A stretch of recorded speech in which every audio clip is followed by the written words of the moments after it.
In addition to all the legislative changes that are currently pending, there have been a number of new developments at the SEC in terms of actual new rules that companies have been required to comply with during the 2010 proxy season in the governance and compensation area. In the governance area, companies are now required to provide more extensive disclosure about their directors' qualifications and experience. And when these rules had just been adopted, the SEC staff made it very clear that they expected individual disclosure, in other words, on a director-by-director basis of why the company believed that that director had the qualifications and experience to serve on the board. As a result, what we're seeing is companies talking about both the general qualifications they think their directors should have. For example, every director should be a person of integrity and not have conflicts of interest, should be a person of accomplishment with sufficient time to devote to the board. So companies are talking about that generally for all their directors, and then they're generally going into talking about the qualifications of their directors on a director-by-director basis. Many companies are including that in the director biography section of their proxy statement, though a few are including separate sections dealing with that. Companies are generally being fairly specific, for example, talking about the consumer marketing experience of their directors or the international experience.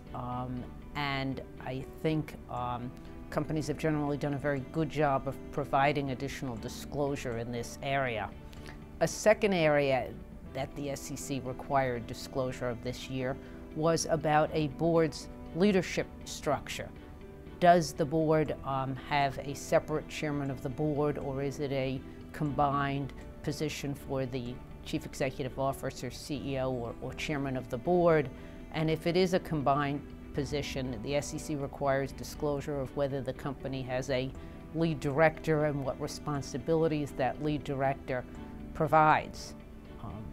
What we've seen disclosed, which is not a surprise, is that the majority of public companies have a combined CEO and chairman, and in terms of the reasons the companies articulate for that, they obviously vary, but one important one is knowledge of the company and the industry, which enables them to lead the discussions, and in addition, providing one voice for the company to speak to shareholders and other constituencies. Although, interestingly, many companies note that they don't have a policy necessarily of combining the positions, and it is something they look at on an annual basis or in connection with CEO transitions. And companies that are going through a transition may separate the two positions. Many of the companies that indicate they combine the positions, however, do indicate that they have a lead independent director that performs such functions as leading the executive discussions, approving or reviewing agendas and the material going out to the board, serving as a discussion facilitator among directors. So we now do have much more meaningful information provided to shareholders about the leadership structure of their boards of directors.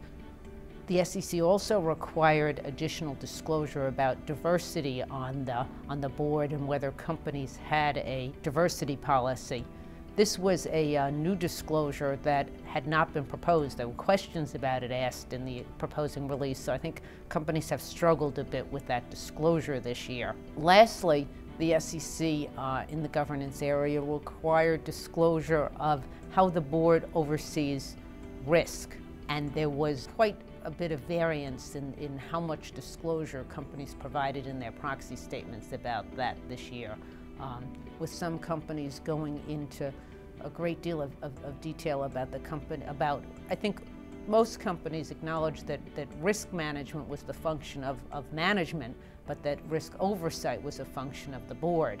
and companies varied in how much detail they went into in terms of their management oversight of risk, with companies all talking about the board oversight as required.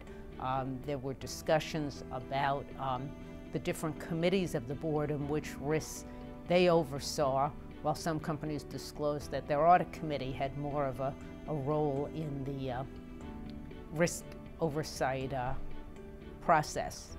Companies also disclosed, some of them, whether or not they had a chief risk officer who reported to the board, whether they employed enterprise risk management in their risk management process. So we saw quite a bit of a variety there.